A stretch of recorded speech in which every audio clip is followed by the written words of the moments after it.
Hello friends, దేవుని కృప వల్ల అయ్యగారు అమ్మగారు మీ అందరికీ దేవుని యొక్క విలువైన ప్రసంగములు స్వయంగా రాసినవి మీకు అందచేయాలని కోరుకుంటున్నాను. మా పుస్తకంలో సిలువ ధ్యాన ప్రసంగములు 83 ప్రసంగములు, క్రిస్మస్ ప్రసంగములు 50 ప్రసంగములు, బైబిల్లోని స్త్రీల ప్రసంగములు 72 ప్రసంగములు, మోషే సుఖోపవాస ప్రసంగములు 63 ప్రసంగములు. ఈ పుస్తకములు అయ్యగారు అమ్మగారు స్వయంగా రాసినవి మీ అందరికీ అందాలని కోరుకుంటున్నాము. మా పుస్తకములు కావాల్సిన వారు కాంటాక్ట్ అవ్వాల్సిన numbers: Bapatla reverend doctor P Jaipal గారు, phone number 9866412025. Guntur doctor P Prasada Rao గారు, ఫోన్ నెంబర్ 9441368594 అండ్ 9705789407. మా పుస్తకంలో మీరు తీసుకొని చదివి ఆదరణ పొంది దేవుని మహిమపరచాలని కోరుకుంటున్నాము. Don't forget to like the video. Thank you.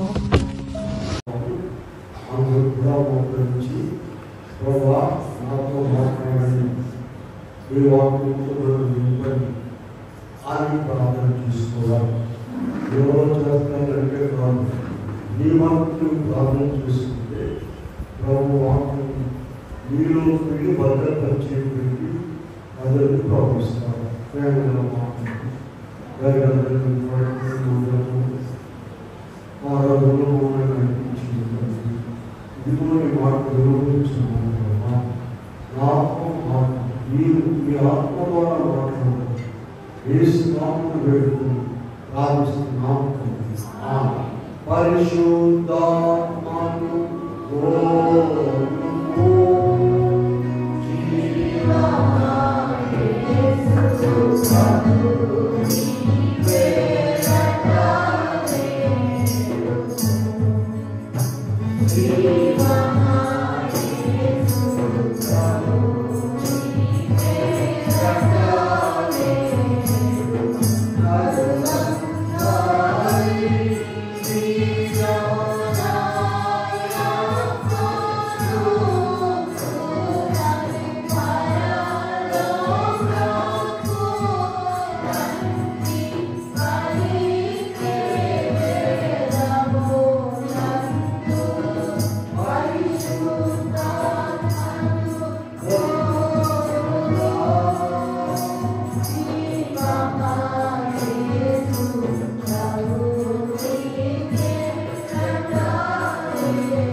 అందరూ కూడా తీసి చూడాలి, వాక్యం చూడాలి, వినాలి, భద్రపరచుకోవాలి.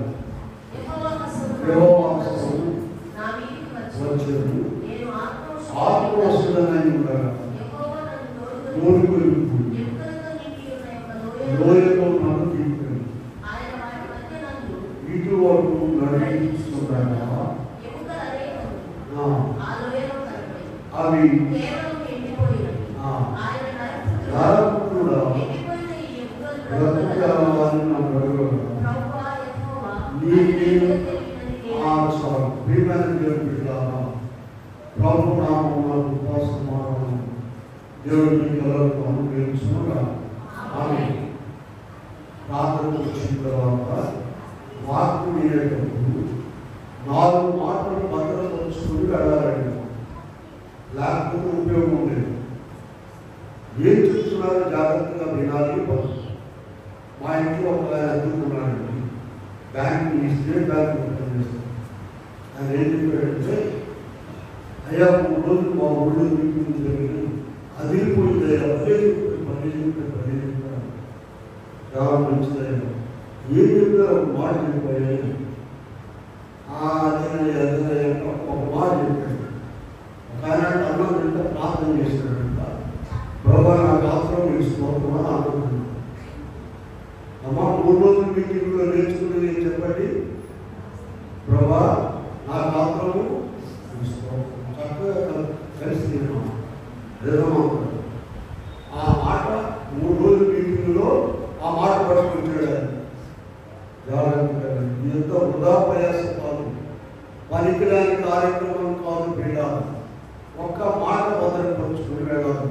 చూడండి, ఇక్కడ యెహెజ్కేలు ప్రవక్త ఆత్మవశుడై ఉన్నాడటండి. ప్రభు వస్తువు ఎక్కడికి తీసుకుపోయింది? అయిగా రాశారు కదా మాట, ఏలియా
నవంబర్ మాసం అంతా కూడా 2వ రాత్ర వర్తమానం చెప్పుకుంది, 2వ రాత్ర పండుగ చేసుకుంటే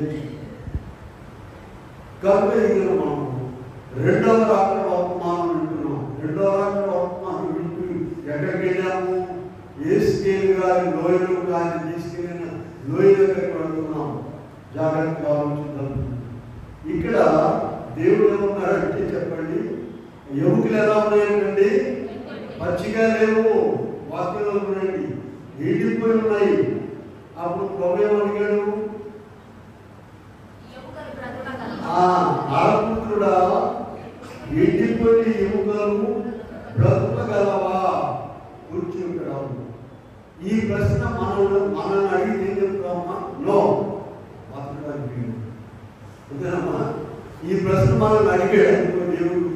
ఎవరైనా అడిగితే ఏం చెప్తారో జవాబు న్యాయంగా చెప్తారు.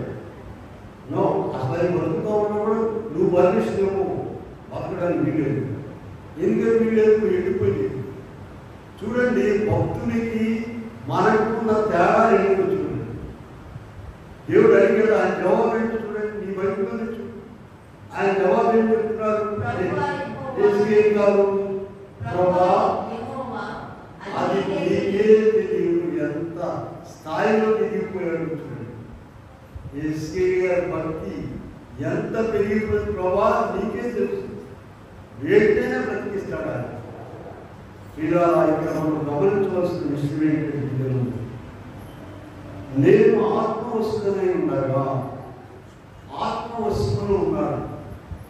ఆత్మతో నింపబడ్డారు.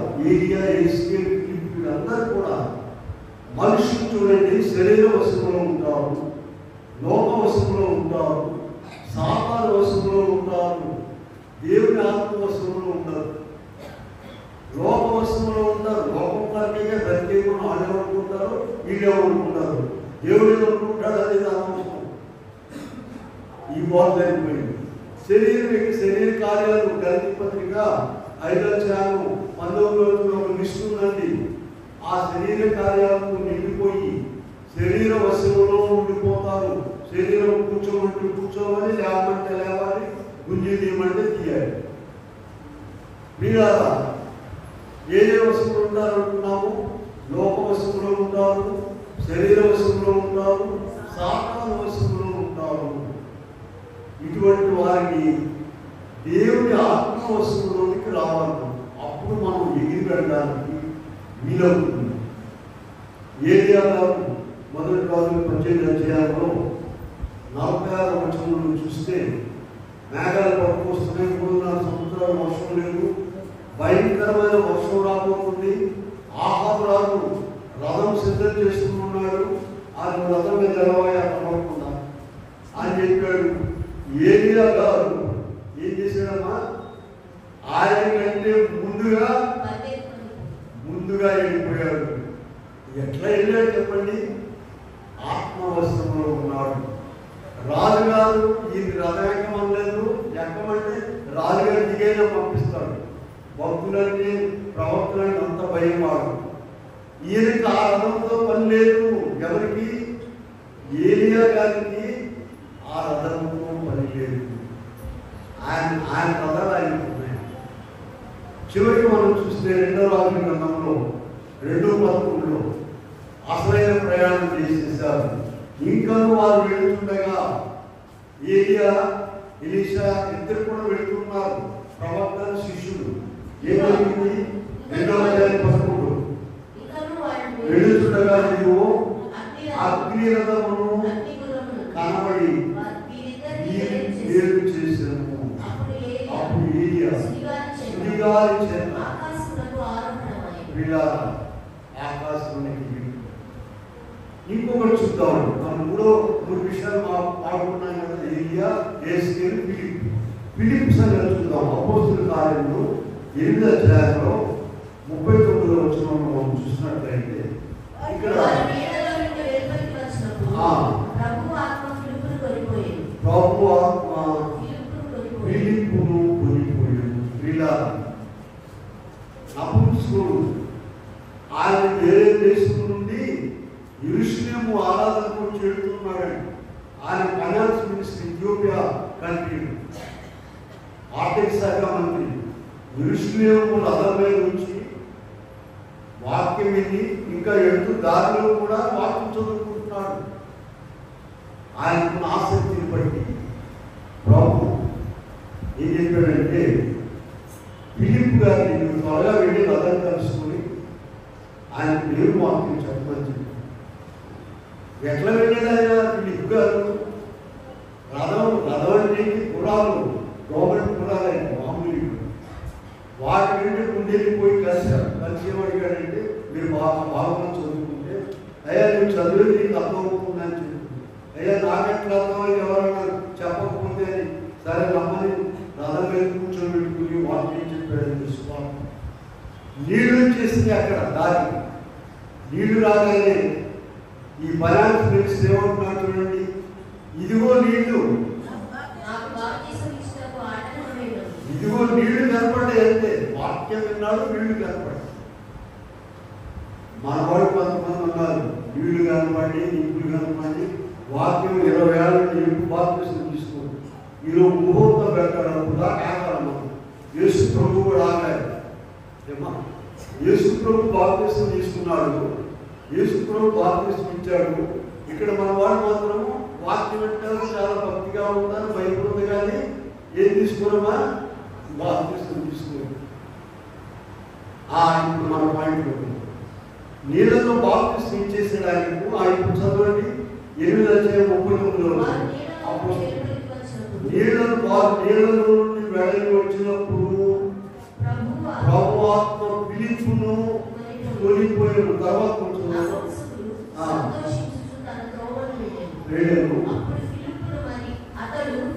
ఫిలిప్పును మరి ఎన్నడూ చూడలేదు. చూసారా? అలా నీళ్ళ నుంచి బయటకు వచ్చారన్న వెళ్ళిపోయాడు. వీడిపోయాడు, ఇక్కడ కనపడాలంటే. వీళ్ళ అటువంటి పరిస్థితి మనకు కూడా వస్తేనే తప్ప మేఘం ఎక్కలేము. మనకు కూడా రావాలంటే శరీర కార్యాలను జయించాలని ఇందాక ఒక మాట చెప్పాను. మనుషులు శరీర వశంలో ఉంటారు, లోక వశంలో ఉంటారు, సాతాను వశంలో ఉంటారు.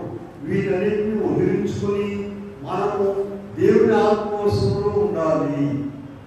దేవుని ఆత్మవశంలో ఉండాలంటే ఏం చేయాలి? మనం నిత్యం కూడా ప్రార్థన చేసుకోవాలి. నిత్యము ప్రభు సన్నిధిలో పిల్లారా మనము ప్రార్థనలో ఉన్నట్లయితే ప్రభు మనలను తన ఆత్మవశంలో నింపుతాడు. పరిశుద్ధాత్మ లేకుండా ఎవరు కూడా వెళ్ళలేరండి, మేఘం ఎక్కలేరు. ఇది మనం చూడండి, ఒక ప్రార్థన నేర్చుకున్నాను. రెండవ రాత్రికి సిద్ధపడేవాడు మేఘం మీదకి ఎగిరి వెళ్ళాలనుకునేటువంటి వారు చేయవలసిన ప్రార్థన ఈ దినం నేర్చుకున్నాం. పిల్లల రెండవ రాత్రిలో ఎగిరి వెళ్ళకపోతే ఏమైంది చెప్పండి? ఏమైంది? 7 శ్రమలు, భయంకరమైన శ్రమలు. మీకు ఒక వాక్యం చూపిస్తాను. మత్తయి సువార్త 24వ అధ్యాయంలో చెప్పాడు. ఆ 7 శ్రమల యొక్క రుచి ఒకసారి చూపిద్దాం. 24వ అధ్యాయంలో లోకారంభం నుండి ఇప్పటి వరకు 21వ వచనం, లోకారంభం నుండి ఇప్పటి వరకు అట్టి శ్రమ కలుగలేదు, ఇక ఎప్పుడునూ కలగబోదు. వాటిని తప్పించుకోవాలంటే ప్రభు మధ్యాకాశంలోకి రాబోతున్నారు. మనం ఎగిరి వెళ్ళాలి. మనం ఎగిరి వెళ్ళాలంటే నీ భక్తిని బట్టి, నీ పాటలను బట్టి, నీ వాక్యాన్ని బట్టి, నీ మంచితనాన్ని బట్టి, నీ దాన ధర్మాలను బట్టి ఎగిరి వెళ్ళలేవు. పరిశుద్ధాత్మ నీలో ఉండాలి. నీవు ఆత్మవశంలో ఉండాలి, ఆత్మపూర్ణుడుగా ఉండాలి, ఆత్మవేశం కలిగి ఉండాలి. దానిని పరిశుద్ధాత్మ బాప్తిస్మం అంటారు. దానిని పొందితే తప్ప నీవు ఎగిరి వెళ్ళాలి. మనం ప్రార్థనలు చేస్తాం కదండి, చాలా ప్రార్థనలు చేస్తాం. ఏం ప్రార్థన చేస్తాం? భూసంబంధమైన వాటి కొరకు ప్రార్థన చేస్తుంటాం. అది ఇవ్వండి అయ్యా, ఇది ఇవ్వండి అయ్యా, ఆపం చేయండి అయ్యా, ఇక కాస్త పెద్ద ఇంకేమో కాళ్ళు నొప్పులు అయ్యా, నడుగులు పోయా, ప్రార్థన చేయండి చేస్తున్నాం. అసలు పరిశుద్ధాత్మను మాకు అనుగ్రహించండి అనేటువంటి ప్రార్థన ఉన్నదా? నువ్వు మేఘమేకి వెళ్ళాలంటే, రెండవ రాత్రిలో ప్రభువు మధ్యాకాశంలో కలుసుకోవాలంటే, 7 శ్రమలు తప్పించుకోవాలంటే, పరలోక పెళ్లి విధిలో వెళ్ళాలంటే పరిశుద్ధాత్మతో నింపబడేటువంటి ప్రార్థన నింపుకోవాలి. పరిశుద్ధాత్మను మాకు అనుగ్రహించండి అయ్యా. కావలసిన వాగ్దానాలు ఉన్నాయి పంపించింది. యోవేలు గ్రంథంలోకి వెళ్ళండి. యోవేలు గ్రంథంలో మనం 2వ అధ్యాయంలో 28వ వచనంలో మనం చూసినట్లయితే, యోవేలు 2 తర్వాత నేను సర్వజనుల మీద నా ఆత్మను కుమ్మరించదను. ఇలా సర్వజనుల మీద యోవేలు గ్రంథము 2వ అధ్యాయము 28వ వచనం. తర్వాత నేను సర్వజనుల మీద, ప్రభు చెప్పిన మాటది మనం ప్రార్థన చేసుకోవాలి. అయ్యా నేను కూడా సర్వజనుల్లో ఉన్నాను కదయా, నా మీద నేను ఆత్మను కుమ్మరించు. సర్వజనుల మీద ఆయనకి ఎంత ఆశ చూడండి. పలానా వాళ్ళ మీద కాదండి, వాళ్ళ రోజు ప్రార్థన చేసే వాళ్ళ మీద, ఆదివారం గుడికి వచ్చే వాళ్ళ మీద, తెల్లవాళ్ళ మీద, నల్లవాళ్ళ మీద నేను గ్రంథంలో రాయాలి. సర్వజనుల మీద అందరూ మేకమెక్కాలని ఆయన. ఇదిగో ఇవాళ దేవుడు మనకు ఒక మంచి ప్రార్థన నేర్పిస్తున్నారు.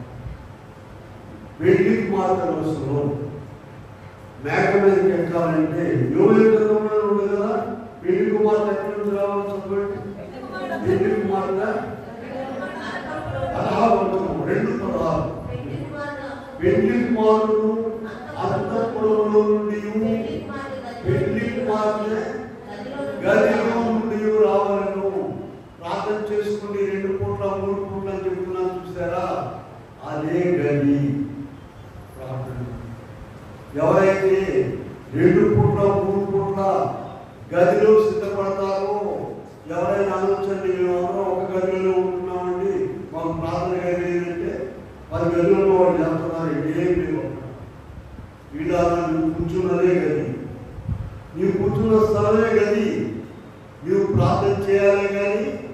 గది నీ దగ్గర తీసుకొస్తాడు దేవుడు. కనుక పెళ్లి కుమార్తె ఎక్కడ నుండి రావాలమ్మా? గదిలో నుండి రావాలి. నువ్వు యోవేలు గ్రంథంలో 2:28లో దేవుడి యొక్క వాగ్దానం ఏం చెప్పండి? తర్వాత సర్వజనుల మీద. నీవు కూడా సర్వజనుల్లో ఉన్నావా లేదా జంతువుల్లో ఉన్నావా? సర్వజనుల్లో మేము ఉన్నామయ్యా, మా మీద నీ ఆత్మను భరించండి అని ప్రార్థన చేసుకోవాలి. ఇక మనకు తెలిసిన మిగతా వాగ్దానాలు ఉన్నాయి కదా. మత్తయి సువార్త 7:7 ఏమో చెప్పండి? మత్తయి సువార్త 7:7లో అడుగుడి మీకు ఇవ్వబడును, వెలుగుడి మీకు దొరుకును, తక్కుడి మీకు. ప్రార్థన చేసినప్పుడు ఈ రిఫరెన్స్ ఉండాలండి. మీరు ఈ చెప్పి ప్రార్థన చేయాలి. ఒడ్డొడ్డి ప్రార్థన చేస్తే సాధారణ ఈ బైబిల్ వాళ్ళు రాదు, ఈ ప్రార్థన ఎడగాలి అనుకుంటారు. ఇవి రిఫరెన్స్ చెప్పాలి అక్కడ. యోహాను 14:14 ఏముందో చూడండి.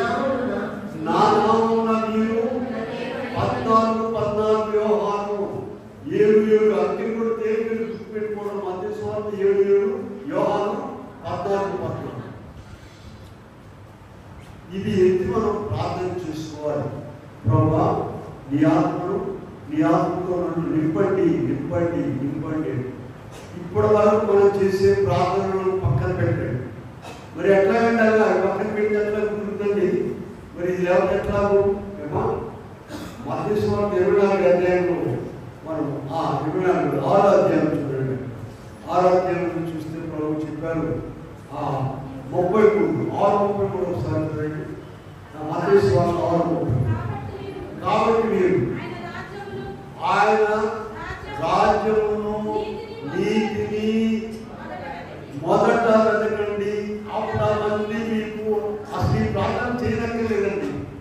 నీకు గుర్తు మీద కొంచెం రోగం వచ్చి సాగబోతున్నా సరే నువ్వు నా రోగం బాగు చేయండి అని ప్రార్థన చేయకూడదు. అక్కడ నీ ప్రార్థన ఏం చెప్పండి? అయ్యా నన్ను నీ ఆత్మతో నింపండి, మ్యాగ్నెట్. అందులో అన్నీ ఉన్నాయండి. అక్కడ ఉన్న దగ్గర చూడండి. మత్తయి సువార్త 6:33. కాబట్టి మీరు ఆయన రాజ్యము నీతిని మొదట వెతకండి. ఆ ఇల్లు ఉండయ్యా, ఉద్యోగం ఇవ్వండియా, అబ్బాయికి వివాహం జరిగించండి అయ్యా, ఇవన్నీ కూడా దేంట్లో ఉన్నాయి చెప్పండి? దేవుని రాజ్యము, ఆయన రాజ్యము వెతకండి. అవన్నీ మీకు కనుక ప్రియమైన వాళ్ళ ఇక్కడ మనం చూసినట్లయితే వాగ్దానాలు ఎందుకు ప్రార్థన చేయాలి? 3 వాగ్దానాలు చెప్పారు. యోవేలు గ్రంథము 2:28, మత్తయి సువార్త 7:7, యోహాను సువార్త 14:10. మీరు నా నామమున నన్ను ఏదడిగినా సరే, ఏదడిగినా ఇస్తానంటాయా? నీవు అడగడం నీదే కొడతావు. మినిస్టర్ కావాలని అడగండి. అయ్యా నేను రాష్ట్రంలో వెళ్తాను సరే మినిస్టర్గా కావాలి. ఇదేంటండి పక్కనే వాడు నవ్వుతాడు, గర్వంగా చేసుకోవాలి. దేవుడు మినిస్టర్ చేస్తాడు. నీకు ప్రార్థన చేసే సత్తా ఉండాలి కానీ దమ్ము ఉండాలి కానీ ఆయన రెడీగా ఉన్నాడు ఇవ్వడానికి. ఇలా కనుక ఇవాళ మన ప్రార్థన ఏముండాలి చెప్పండి? 2వ రాకడకు సిద్ధపడే వారి ప్రార్థన ఏంటి చెప్పండి? ఇవాళ నన్ను నీ ఆత్మతో నింపండి, నన్ను నీ ఆత్మవశంలో ఉంచండి. పిల్లారా ఇక్కడ మనం ఏసుకేల్ గారు చాలా వాక్యం చదివాం కదందాక. ఏసుకేల్ గారు ఎలా ఉన్నాడని చెప్పండి? ఆత్మవశంలో ఉన్నాడంట. లూకా సువార్తలోకి వెళ్ళి చూద్దాం. 2:26 చూసినట్లయితే సుమయోను ప్రవక్తగా ఉన్నారు. 2వ అధ్యాయం 26 వచనం చూడండి.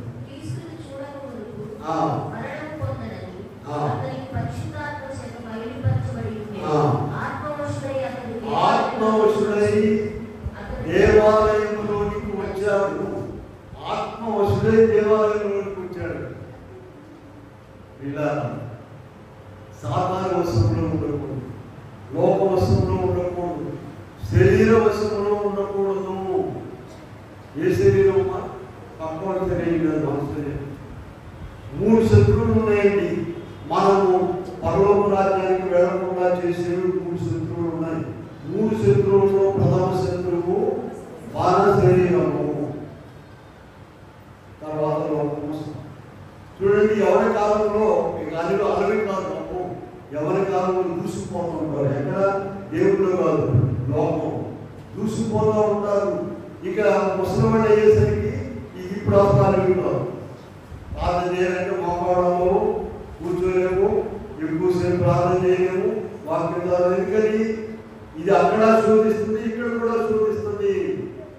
దానిని జయించాలి. ఎలా? ఎఫెసీ 6:10 ఒక చక్కని మాట ప్రోగించారు.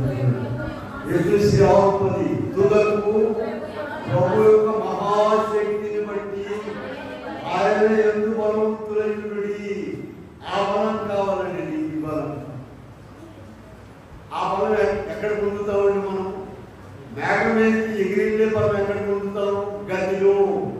పెళ్లి కుమార్తె ఎక్కడ నుండి రావాలన్నా? గదిలో ఉందా, బజార్లో ఉందా? బజార్లో ఉందా? ఎక్కడ నుండి రావాలి? చూడండి, గదిలో నుండి రావాలి. కనుక ఈ దేవుడి యొక్క మహాశక్తిని బట్టి ఆయన ఆ బలం కావాలంటే నిత్యం ప్రభు సన్నిధిలో ఉండాలి. ప్రియమైన వారు, మన జీవితంలోనే తెలిసిపోతుందండి ఆత్మవశంలో ఉన్నామా లేదని. చూడండి, గలతీ పత్రికలో మనం చూసినట్లయితే 2 విషయాలు ఉన్నాయండి. ఇక్కడ 19వ అధ్యాయంలోనేమో గలతీ పత్రిక 5వ అధ్యాయము 19వ వచనంలో శరీర కార్యాలను ఉన్నాయి. ఒక 15 ఉన్నాయండి శరీర కార్యాలు, చదవలేదు. 22వ వచనం నుండి ఆత్మ ఫలములు దొరుకుతున్నాయి. మనం చెక్ చేసుకోవచ్చు, ఇవి మనలో ఉన్నాయి. ఆత్మకులు ఏంటి చూడండి: ప్రేమ, సంతోషము, సమాధానము, దీర్ఘశాంతము, దయాళుత్వము, మంచితనము. ఇలా మనలో ఉన్నాయా లేదా? లేకపోతే ఏం చేయాలి? దినం ప్రభు మనతో మాట్లాడేమా ప్రార్థన చేసుకోవాలి. ప్రభా, నన్ను నీ ఆత్మతో నింపండి, నన్ను నీ ఆత్మవశంలో ఉంచండి, నన్ను నీ ఆత్మ పూర్ణునిగా చేయండి. ఎహెజ్కేలు గారు లోయలోనికి, ఎండిన ఎముకల లోయలోనికి ఎలా వెళ్ళాడమ్మా? ఆత్మ వశులై వెళ్ళిపోయారు. ప్రభు హస్తం తీసుకుని వెళ్ళింది. వారు ఆత్మతో నింపబడ్డారు. కనుక ఎక్కడికైనా సరే వెళ్ళిపోయారు, ఎగిరి వెళ్ళిపోయారు. వీళ్ళ మనము వాగ్దానాన్ని ప్రార్థించాలి. ఒకసారి మనం రోమా పత్రికలోకి వెళ్దాం. చూడండి, అక్కడ చాలా మంచి విషయాలు ఉన్నాయి. అక్కడ కొంచెం ధ్యానం చేద్దాం.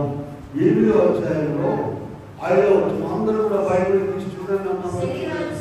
రోమా 8:5 నుంచి చూద్దాం. శరీరానుసారులు, మనస్సులు, ఆత్మానుసారులు, మనస్సులు, శరీరానుసారమైన మనస్సు మరణము. ఇలా నీకే మనస్సు ఆలోచించు. ఎంతసేపు నా ఈ పని, ఆ పని, ఆ లోకం, ఈ లోకం, ఆ పనులు, ఈ పనులు. ఇక్కడ 66 పుస్తకాలు ఉన్నాయి కదా, వాళ్ళకి 66 పుస్తకాలు ఉన్నాయి. వాటి గురించి, వీటి గురించి ఏదైపోయినాయి. తెల్లవారు లేచి ఇలా శరీరానుసారులు, శరీర విషయాల మీద మనసు ఉంచుతారు. ఆత్మానుసారులు, వాక్యమే ఉందా? వాక్యమే ఇందాక ప్రారంభించగానే ఒక మాట చెప్పాను కదమ్మా. నేను ఒకసారి 3 రోజులు మా ఊళ్ళో బ్రహ్మాండంగా జరిగిన మీటింగ్ అన్నాను. ఆ మీటింగ్ ఏం నేర్చుకున్నాడు ఆయన? ఆలోచించండి జాగ్రత్తగా. దేవుని మాట నిన్ను మార్చేస్తుంది. దేవుని సన్నిధి నిన్ను మార్చేస్తుంది. పట్టుదలగా నువ్వు ప్రార్థన చేసుకున్నట్లయితే సరే, పట్టుదల, భక్తి ఇవన్నీ పక్కన పెట్టండి. దైవజనులు మనకు మంచి మాటలు చెప్పారండి. నీకు ఇష్టమున్నా లేకపోయినా ప్రతిరోజు సన్నిధిలోకి వెళ్ళాలి. 2 పూట్ల నీకు ఇష్టమున్నా లేకపోయినా, మనసున్నా లేకపోయినా, నువ్వు అక్రమం చేసినా సరే, పాపం చేసినా సరే, ఏం చేసినా సరే, సాతాను మనుషులందరూ అయ్యో నీకు తోడు, నీకు ప్రార్థన, నువ్వు వెళ్తావా అని అందరూ హేళన చేసినా సరే, ముక్కు చెవులు నోరు మూసుకుని దైవ సన్నిధిలోకి వెళ్ళాలి. అయ్యగారు అంత చక్కగా రాశారు. నువ్వు ఆ క్రమము తప్పకుండా దైవ సన్నిధిలోకి మొదలుపెట్టుకుంది. ప్రభు నీకు గొప్ప కార్యం చేస్తాడు. ఇప్పుడు మనము రోమా 8వ అధ్యాయంలో మనం చూడండి, 5 నుండి చదువుతున్నాం. ఇప్పుడు 6వ వచనం చూద్దాం. ఆత్మానుసారమైన మనస్సు జీవము సమాధానమై ఉన్నది. ఏదనగా మనస్సు విరోధమైనది, ఏమాత్రము లోబడలేదు. కాగా శరీర స్వభావం గలవారు దేవుని సంతోషపడతలేరు. వాళ్ళకి శరీరం గురించే బాధ. ఏం తిరుగుమో ఏం రాదు ఆంధ్రలో మరి రేపు పొద్దున తిప్పేది ఎల్లుండి కూర ఏంటండి, రేపు సాయంత్రం ఏమవుతాము, ఈ ప్రోగ్రాంలో సరిపోయినాయి. ఏమిటి లేనివాడిదేమో లేని బాధ, ఎక్కడి నుండి తెద్దామని.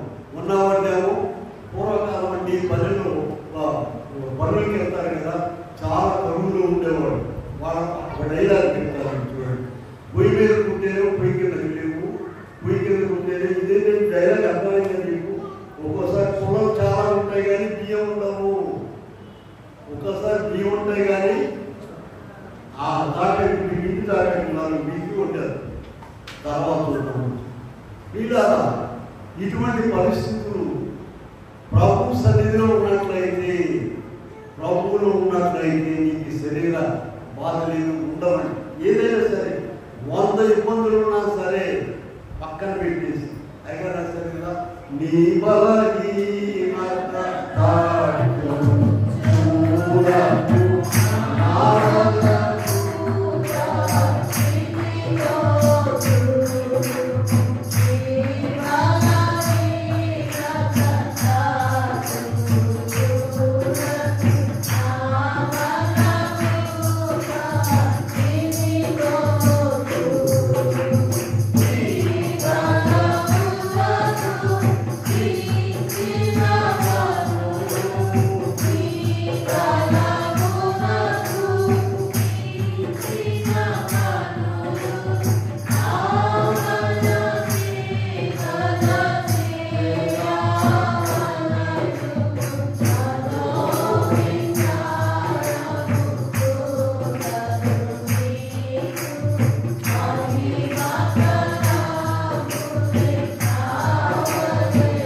దేవుని ఆత్మ మీలో నివసించు మేడలా ఆత్మ స్వభావం కలవారే కానీ ఎవడైనాను వాడాలి. ఎట్లాగండి దేవుని ఆత్మ వచ్చేది? ఎట్లాగండి? ప్రార్థన చేసుకో. మధ్యమారు ఎంత చూడండి. ఇప్పుడు చక్కని ఉపమానం ప్రభు చెప్పారు. ఎలాగో మనం ప్రార్థన చేసుకుని పొందాలనేది లూకా స్వరూపంలోకి వెళ్ళండి, 11వ అధ్యాయంలోకి వెళ్ళండి.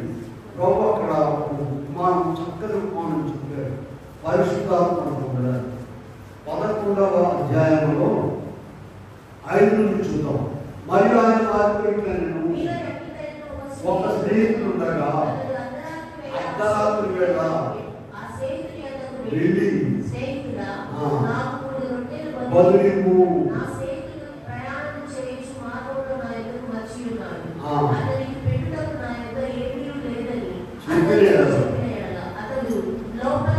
నన్ను తొందర పెట్టవద్దు, అడుగుని ఉన్నారు, నేను చెప్పునా. ఇక వాడి పిల్లలు మంచోడు కదయ్యా, వేసినట్టు ఇలాంటి ఎలా నిద్రపోలేరు, మా పిల్లలు పెట్టు పడుకున్నాను ఇల్లు అంటున్నాడు. ఈయనే వదిలిపెట్టట్లా. ఎందుకని వాళ్ళందరికీ అంత శ్రేమ ఉన్నది. ఆ చదువు ఇంకా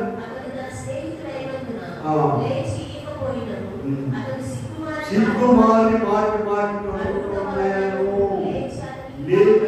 కావలసినవన్నీ మీతో చెబుతున్నాను. ఈ భాగం చాలా జాగ్రత్తగా గుర్తుపెట్టుకోండి. ఈ భాగాన్ని బైబిల్ మూసేసారంటే దొరకదు.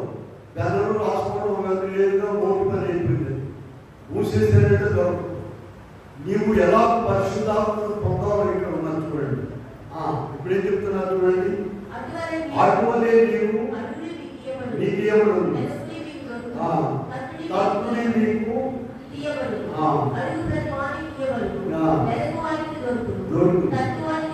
మీరు కలిగిన వాడు చేపడితే పావునిచ్చునా తీరుచునా. 13వ వచనం చూడండి. అందరూ కూడా 13వ వచనం చదువుకుండా మీ తండ్రి పరిశుద్ధాత్మను ఎంతో నిశ్చయముగా అనుగ్రహించిన నేను దేవునిస్తున్నాను. పరలోకపు తండ్రి తన అడుగు వారికి పరిశుద్ధాత్మను ఎంతో నిశ్చయముగా ఎలా అడగలమ్మా? సిగ్గుమాని మాటకయ్యా నన్ను నీ ఆత్మతో నింపండి, నాకు నీ ఆత్మనివ్వండి, ఈ పరిశుద్ధాత్మ వశంలో నన్ను ఉంచుకోనండి, నన్ను నీ వశంలో ఉంచుకోనండి. ఈ ప్రార్థన నిత్యము ఊపిరాడకుండా చేసుకోవాలి. మేఘాన్ని కట్టవలసిన వాడు దయచేసి ఇదిగో ప్రభు ఈ ప్రార్థన నిర్వహిస్తున్నాం. భక్తి పెరగాలనుకునే నీవు, మేఘాన్ని ఎక్కాలనుకునే నీవు, ఏదైనా శ్రమలు ఉండకూడదు అనుకునే నీవు, లోకంలో ఉన్న సమస్త చిక్కులు జయించాలనుకునేటువంటి నీవు దేవుని ఆత్మను పొందినట్లయితే అన్నింటికీ పరిష్కార మార్గం వస్తుంది, నీకు నెమ్మది వస్తుంది, సమాధానం వస్తుంది, గొప్ప దీవెన ఆశీర్వాదం వస్తాయి. పిల్లలు అలాంటి ఆత్మను పొందాలంటే ఎలా అడగాలండి? ఇదిగో లూకాసు వార్త 11వ అధ్యాయం 5 నుండి ఉన్నటువంటి 13 వరకు 13వ వచనం మళ్ళీ చూడండి. పరలోకమందున్న మీ తండ్రి తన అడుగు వారికి పరిశుద్ధాత్మను ఎంతో నిశ్చయముగా అనుగ్రహించాడు. పరిశుద్ధాత్మను పొందినప్పుడు మాత్రమే మనం ఎగిరి వెళ్ళగలం. ఇంకా మనం ఇక్కడే ఉన్నాం కదా, చూడండి. మనం చూసినట్లయితే లూకాసు వార్త 18వ ఏం చెప్పారండి?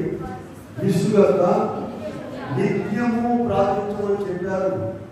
విసుగక నిత్యము ప్రార్థన చేయాలి. మన ప్రార్థన వాడు ఏం చెప్పండి? ఇప్పుడు మళ్ళా మనం రోమా 8లోకి వెళ్దాం. రోమా పత్రిక 8వ అధ్యాయంలోకి వెళ్దాం. చూడండి, 11వ వచనం చదువుదాము. మృతులలో నుండి యేసు లేపిన వారి ఆత్మ మీలో నివసించే ఎడల, మృతులలో నుండి క్రీస్తు యేసును లేపిన వారు చావునకు మీ శరీరములను కూడా జీవింపజే. ఇలా చాలా ఇంపార్టెంట్ అయినటువంటి మాట. ఇంపార్టెంట్ అయిన వచనం ఇది. నీవు చనిపోయినా బ్రతుకున్నా సరే, దశలోనికే రాసిన పత్రిక 1 దశలోనికే రాసిన పత్రిక 4వ అధ్యాయం 6వ వచనం మనకు తెలుసు. ఆ పాఠంతోనూ విధానంతో సదంతోనూ దేవుని కోరుకును ప్రభువు పరలోకం నుండి దిగి వచ్చును. క్రీస్తు నుండి మృతులైన వారు మొదట లేకును, ఆ మీదట ఇప్పుడు రోమా పత్రిక 8:11 మృతులలో నుండి యేసును లేపిన వారి ఆత్మ మీలో నివసించిన ఎడల ఎలా నివసించుద్ది? ప్రార్థన చేసుకోవాలి. అడిగావా ఎప్పుడైనా? రోగం వస్తే రోగం తీసేదా? ఆ రోగం తీసేసి మళ్ళీ రోగం వస్తే ఇలా కొంతమంది పిల్లలు ఉన్నారు చదివేవాడు. గవర్నమెంట్ కాలేజీలో బంధువులు అంటారు, ఎవరైనా నేర్చుకుంటారు. వారు పరీక్షలు హాల్ టికెట్ ఇచ్చినాకే చదవడం మొదలు పెట్టారు. మధ్యలో చదవడం మళ్ళీ ఎప్పుడో చదివేది మళ్ళీ పరీక్ష ఇంటికి వెళ్తేనే చదువు మొదలు. మన విశ్వాసం కూడా రోగం రావాలి, తల్లికో పిల్లలకు రోగం తప్ప ఇరువులో మోకరించారు. రోగం పోయినాకేమో గోడ కాలుకొని చేతి చేయడం కాదు. అంటే నువ్వు ప్రార్థన చేయాలంటే నీకేం కావాలి చెప్పండి? రోగం కావాలి. మామూలు రోగం రాదు. చిన్న ఎచ్చగా కొద్దిగా ఆడాచుకుంటే నేను పడి అంత డిగ్రీ కావాలి. అమ్మ ప్రార్థన చేయండి, ఫోన్ చేస్తారు. మా బాగా ప్రార్థన చేయండి, ప్రార్థన అంటే రోగం వస్తేనే ప్రార్థన చేస్తాను, ఇబ్బంది ఉంటేనే చేస్తాను. అలా ఇలా లోకమును జయించేవారు, శాపాలను జయించేవారు, శరీరాన్ని జయించేవారు, మేఘమే జయించేవారు. లూకా 18:1 విసుగక నిత్యము. వారి ప్రార్థన ఎలా ఉంటుందంటే ఎప్పుడు కూడా ఏదో ప్రమాదం వచ్చిందిరా, పక్కన విన్నవాళ్ళు ఏమనుకుంటారంటే వీళ్ళకేదో మొత్తం ఏదో ప్రమాదం వచ్చిందే నెత్తిమీదకి పెద్దగా ప్రార్థన చేస్తారు అనుకోవాలి. అలా ఉండాలి మీ ప్రార్థన. ఎప్పుడు పరిశుద్ధాత్మ కొరకు ప్రార్థన చేస్తుంది. పరిశుద్ధాత్మ కొరకు ఇక్కడ స్పష్టంగా ఉంది కదా. రోమా పత్రిక 8:11 మృతులలో నుండి యేసును లేపిన వారి ఆత్మ మీలో నివసించిన ఎలా నివసించుందండి?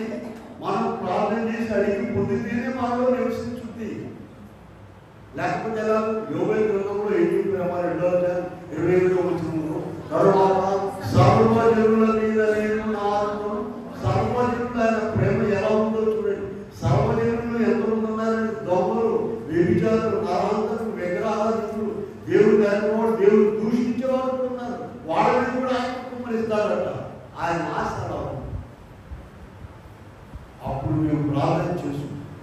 ప్రభా, సర్వజనుల మీద నా ఆత్మను కుమరిస్తున్నావు కదా, నా మీద నీ ఆత్మ ఇలా మనం ఆయన పరిశుద్ధాత్మ ఉంది ఉమ్మరించబడి పరిశుద్ధాత్మ వశంలో మన మొట్టమొదటి వాక్యం చూడండి. ఎహెజ్కేలు 37లో ఎహెజ్కేలు గారు ఏ వశంలో ఉన్నాడంటే 37లో ఆత్మవశులై ఉండగా యెహోవానందు ఇలా సచ్చినటువంటి ఎముకలన్నింటినీ కూడా ఆయన బ్రతికించాడు ఆత్మవశంలో ఉండి. నీవు కూడా పరిశుద్ధాత్మ వశంలో ఉన్నట్లయితే నీవు చచ్చిపోయినా కూడా బ్రతుకుతావు, ఇంట్లో వాళ్ళు కూడా బ్రతికిస్తావు. చూడండి, ఆనాడు పాత నిబంధనలోనే దేవుడు చక్కని వాగ్దానం ఇచ్చాడు. చూడండి, ఎహెజ్కేలు 37 13, 14 చదవండి. ఎహెజ్కేలు 37లో 13 14 చదవండి. నేను సమాధులను తెరచి సమాధులలో ఉన్న మిమ్మును బయటికి రప్పించగా నేను యెహోవానని తెలుసుకుందురు.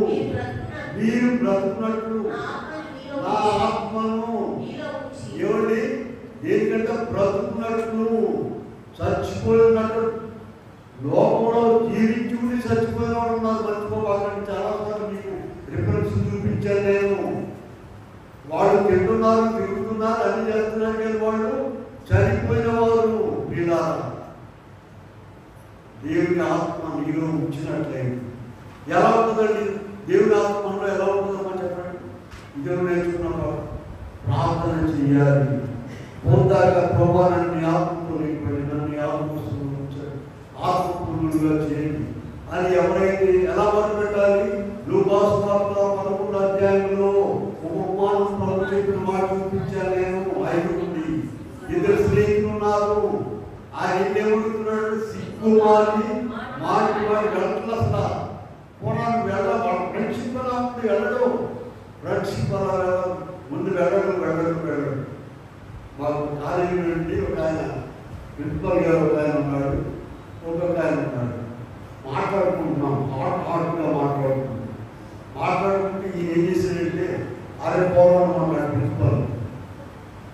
ఆయన నవ్వుతున్నాడు. ఆయన ఏదైనా తర్వాత మీతో ఎక్కడ పని చేశారు ఫ్రెండ్స్ అన్న. ఇక్కడ ఒక ఆయన ప్రిన్సిపల్ ఉన్నాడు, ఒక ఆయన ఏమో మామూలు లెక్చరర్ ఉన్నాడు. ఈ డిస్కషన్ హాట్ ఎక్కిపోయి ఆరిపోవడం అన్నాడు. అన్నప్పుడు ఎందుకు వాళ్ళిద్దరేంటి స్నేహితులు వాళ్ళిద్దరు. ఆ తర్వాత ఆయన అడిగితే ఆ రూమ్లో నేను ఉండేది. ప్రిన్సిపల్ గారు ఒక్కడే రూమ్లో ఉంటూ నన్ను గొడవ చేసి తీసుకెళ్ళాడు. ఏ పని లేదు. ప్రిన్సిపల్ అడగడానికి ఏమనుకున్నావు రూమ్లో? ఏమనుకుంటూ కూర్చుంటుంది. సరే అది గొడవ పడలేక తర్వాత చెప్పి ఏం లేదు ఆయన అట్లా అన్నాడంటే మీరిద్దరు తగ్గపరచమైనది. వీళ్ళ ఇక్కడ చూడండి, ఈ ఇద్దరు స్నేహితులు ఒక ఆయన నేను ఇవ్వలేదు వెళ్ళాడుతున్నాడు. అతను వెళ్ళకుండా ముందు వేసి ఇవ్వడానికి వచ్చారు, చుట్టాలు వచ్చారు. అప్పుడు ఆ రొట్టె తినేవాడు కనుక మనవాడు బియ్యం తినేవాడు కదా, ఆ రొట్టెలో తిన్నాడు. వీళ్ళ అలా ప్రభువుకు మనకి ఎంతో సన్నిహిత సంబంధం ఉంది. ఆ సన్నిహితత్వాన్ని బట్టి ప్రభు నాకు ఇవ్వండి ఏది ఇవ్వండి, ఏమా డబ్బులు ఇవ్వండా లేకపోతే ఇంకేమి ఇవ్వండి, ఆత్మనివ్వండి అని నీవు అడిగినట్లయింది ప్రభు తప్పకుండా మనకు. కనుక అలా మనం ప్రార్థన చేసి వచ్చిన పాట ప్రార్థింతును ఎడతెగక ప్రభు సన్నిధిలో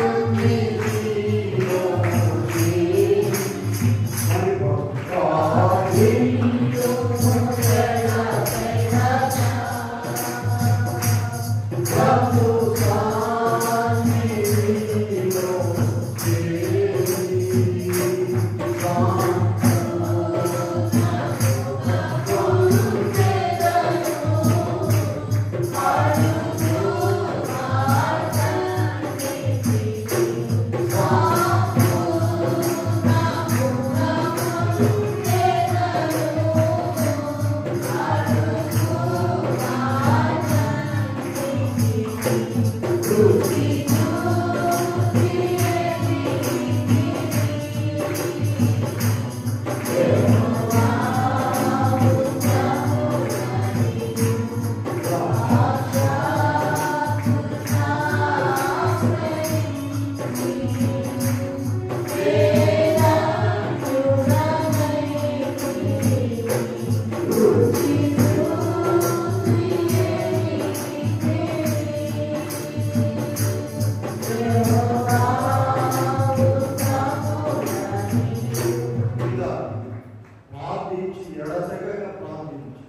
ప్రభు దగ్గర భూసంబంధమైనది పొందాలి. పొందుతున్నాము, వయసు పెరుగుతుంది, 20 ఏళ్ళు 30 ఏళ్ళ నుండి ప్రార్థన చేస్తున్నాం, ప్రభులో ఉన్నాం. అసలైన విషయంలోనికి రావాలి. ఆయన ఆత్మ కొరకు మనం బలముగా ప్రార్థించి ఆత్మను పొంది ఆత్మ వశంలో ఉన్నట్లయితే వీటన్నిటినీ మనం జయించగలము.